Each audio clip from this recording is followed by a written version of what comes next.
نبی پاک نے غریبی کو عزت دی. حضرت عبدالرحمن ابن عوف کہتے ہیں میرا ایک دن دل کیا تھا کہ یہ دولتیں چلی جائیں میں غریب ہو جاؤں. حالانکہ امیروں کا کبھی غریب ہونے کو دل میرا کیا تھا کہ کس طرح. فرمانے لگے ایک غریب صحابی حضرت سعد انصاری نبی کریم کی بارگاہ میں ملنے کے لیے آئے.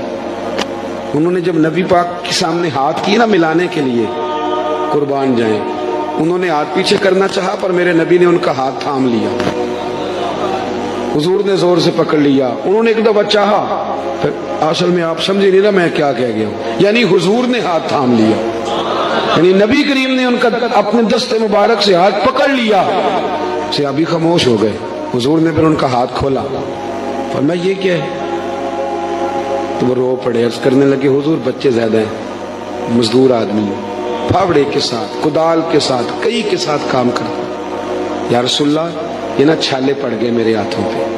حضرت عبدالرحمن ابن عوف کہتے ہیں کائنات نے, دھرتی نے وہ نظارہ بھی دیکھا کہ جس رسول کے قدم چومنے کے لیے جبریل جھکے, اس محبوب نے مزدور کا ہاتھ چومنا شروع کر دیا.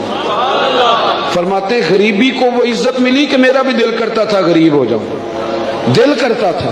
یہ کس نے ذروں کو اٹھایا اور صحرا کر دی, یہ کس نے قطروں کو ملایا اور دریا کر دیا, یہ کس کی حکمت نے یتیموں کو کیا در یتیم اور غلاموں کو دنیا بھر کا مولا کر دیا.